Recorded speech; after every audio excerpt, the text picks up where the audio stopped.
Assalamualaikum warahmatullahi wabarakatuh. Perkenalkan, nama saya Umi Kulsum dengan NIM 20115030020. Di sini saya akan melakukan dokumentasi untuk menjawab pertanyaan dari soal ujian komprehensif program studi akuntansi syariah. Jelaskan klasifikasi akuntansi.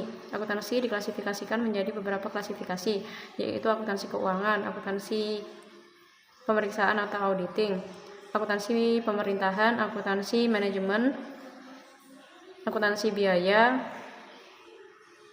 akuntansi perpajakan, akuntansi peranggaran, akuntansi sistem, akuntansi anggaran, akuntansi perbankan, akuntansi internasional, akuntansi pendidikan, akuntansi sosial, akuntansi sektor publik, dan akuntansi keperilakuan. Selanjutnya yaitu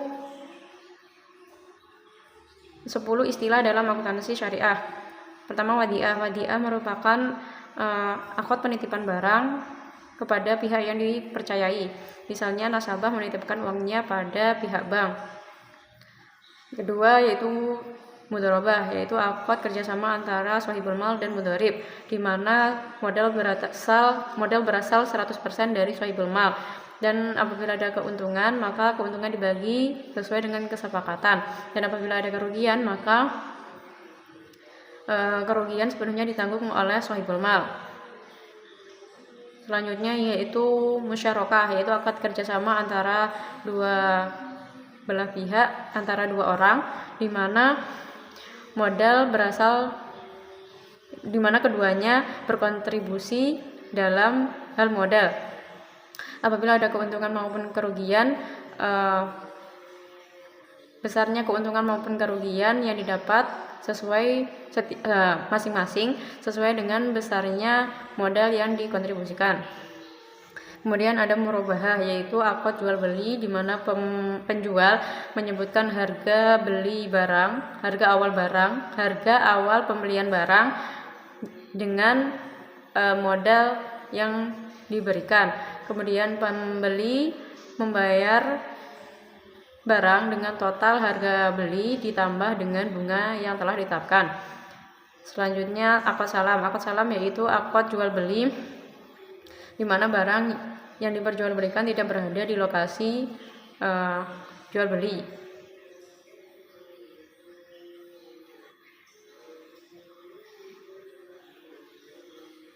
Pembayaran dilakukan di muka dan barang akan dikirim pada hari setelahnya.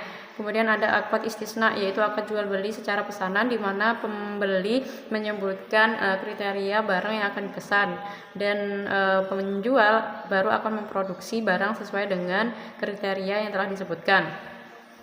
Kemudian ada ijarah. Ijarah merupakan akad sewa dengan maksud untuk mengambil manfaat dari barang tersebut. Kemudian ada ijarah muntahiyah bitamlik, yaitu akad sewa yang dimana pada akhir periode penyewa bisa mengambil alih atau memiliki barang yang disewa tersebut. Kemudian ada ujrah, yaitu upah yang diberikan oleh shahibul mal kepada mudharib. Kemudian ada qard, yaitu akad pinjaman tanpa dikenakannya bunga, namun harus dikembalikan sesuai dengan tempo yang telah ditetapkan. Kemudian ada sharf, yaitu akad jual beli dengan menggunakan dua mata uang yang berbeda, misalnya rupiah dengan ringgit Malaysia. Selanjutnya yaitu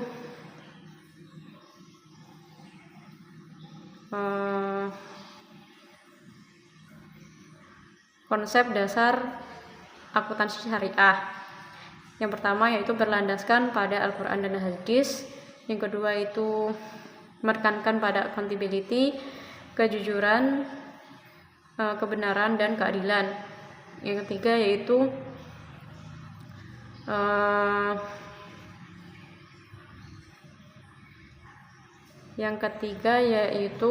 segala sesuatu yang bukan atau di luar konteks ibadah, maka dikembalikan sepenuhnya pada akal pikiran manusia, termasuk dalam decision usefulness. Kemudian siklus akuntansi. Siklus akuntansi dimulai dari terjadinya transaksi, kemudian pembuatan jurnal umum, kemudian kemudian diposting ke buku besar. Setelah itu dibuatkan neraca saldo sebelum penyesuaian. Setelah itu dibuatkan jurnal penyesuaian, kemudian neraca saldo setelah penyesuaian, kemudian dibuatkan laporan keuangan. Setelah pembuatan laporan keuangan, maka dibuatkan jurnal penutup. Setelah itu dibuatkan neraca saldo setelah penutup, dan yang terakhir yaitu ayat jurnal pembalik. Kemudian soal berikutnya yaitu menghitung laba rugi. Untuk menghitung laba rugi terdapat dua metode, yaitu metode single step dan juga metode multiple step. Pada metode single step ini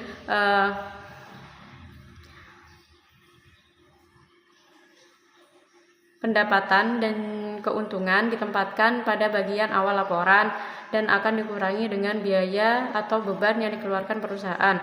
Rumusnya yaitu laba rugi sama dengan pendapatan bersih sama dengan keuntungan pendapatan bersih sama dengan pendapatan ditambah keuntungan dikurangi biaya tambah kerugian. Berikutnya metode multiple step. Pada metode ini kita harus memisahkan antara transaksi operasional dan transaksi non operasional. Setelah itu bandingkan antara beban atau biaya dengan pendapatan yang berkaitan. Baru setelah itu kita bisa menghitung laba operasionalnya. Hal ini menunjukkan perbedaan antara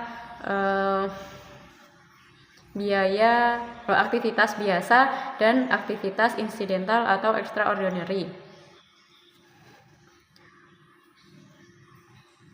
Untuk menghitung laba rugi menggunakan metode multiple step ini, maka rumusnya yaitu laba kotor sama dengan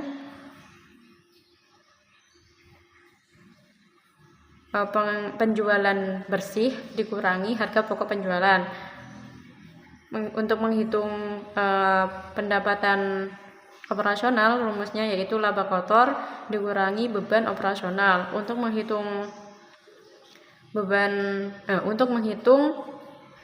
pendapatan bersih, rumusnya yaitu pendapatan operasional ditambah dengan barang non operasional. Selanjutnya yaitu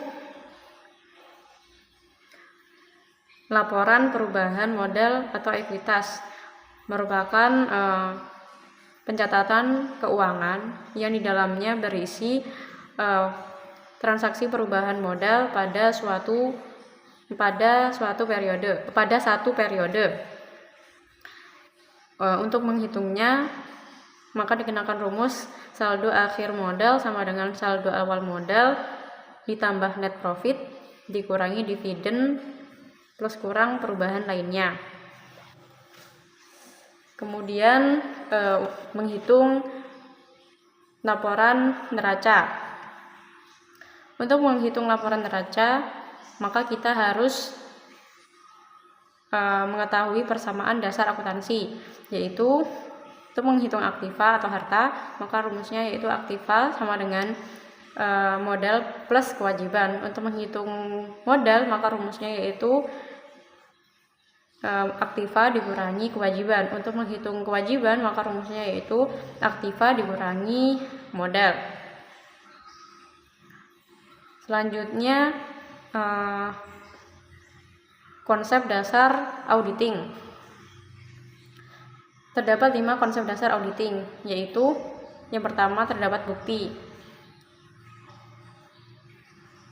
Tujuan memperoleh dan mengevaluasi bukti adalah untuk memperoleh pengertian atas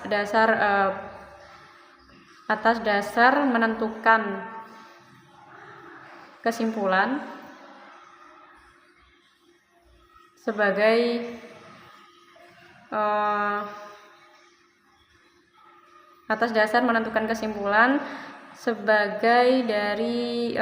sebagai hasil dari penelitian yang dituangkan dalam pendapat auditor.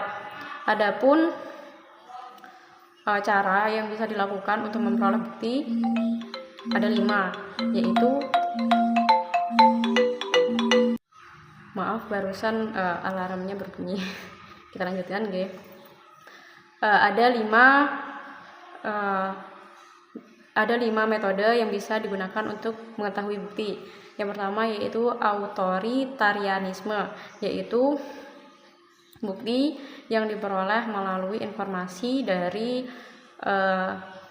pihak lain, baik secara lisan maupun tulisan dalam bentuk dokumen. Kemudian mistikisme, yaitu bukti yang diperoleh dari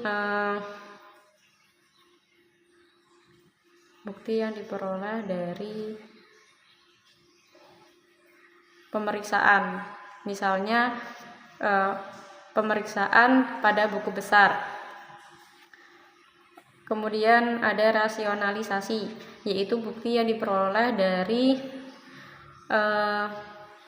pemikiran asumsi yang diterima. Kemudian ada rasionalisasi.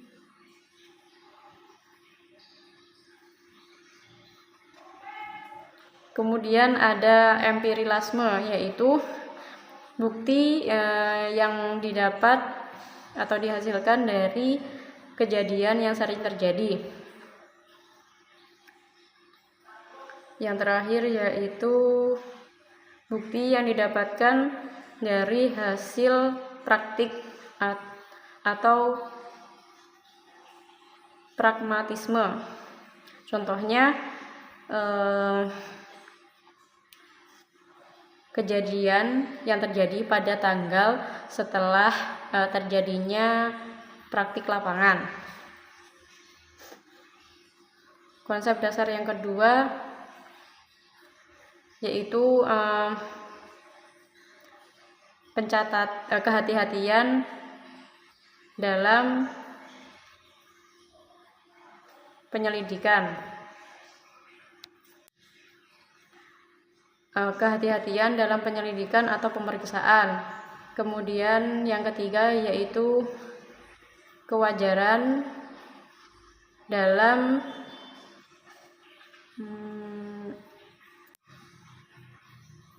pengungkapan dan penyajian.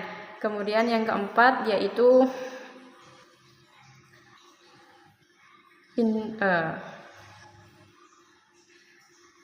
indikasi insidental. Yang keempat yaitu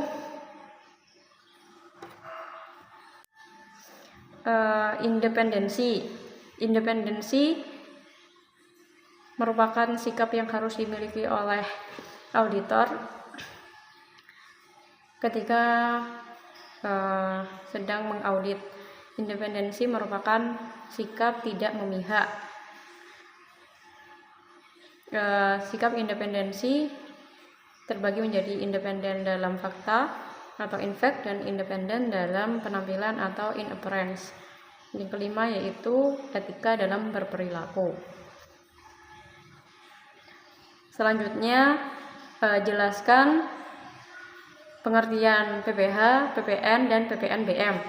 PPh merupakan pajak PPh atau dikenal dengan pajak penghasilan merupakan pajak yang dikenakan pada orang atau badan atas penghasilan yang diperoleh atau diterima pada suatu tahun pajak.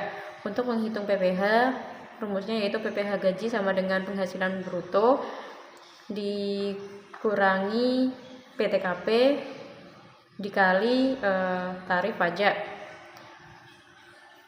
Untuk menghitung PPh pendapatan lain, rumusnya juga sama, yaitu penghasilan bruto dikurangi PTKP dikali tarif pajak. Dan yang terakhir, untuk menghitung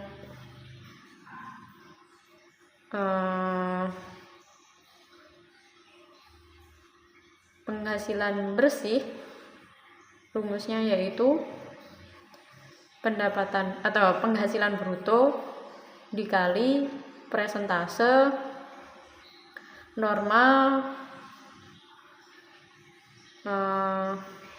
penghasilan penetapan neto atau NPPN.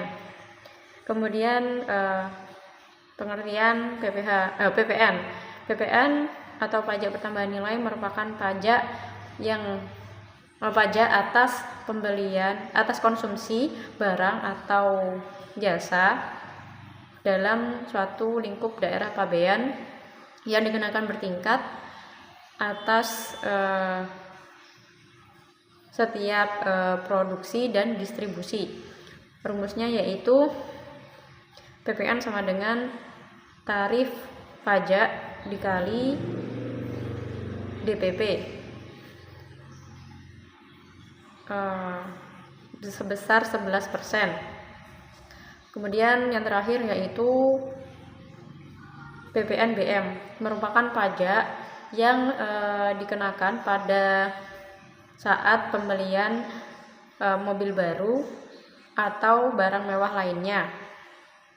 Untuk menghitung PPNBM, rumusnya yaitu PPNBM sama dengan tarif PPNBM dikali DP PKB atau dasar penetapan pajak kendaraan bermotor.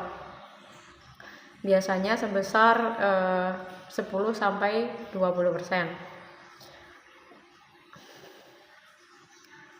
Demikian jawaban atas soal yang dapat saya berikan. Lebih kurangnya saya mohon maaf. Assalamualaikum warahmatullahi wabarakatuh.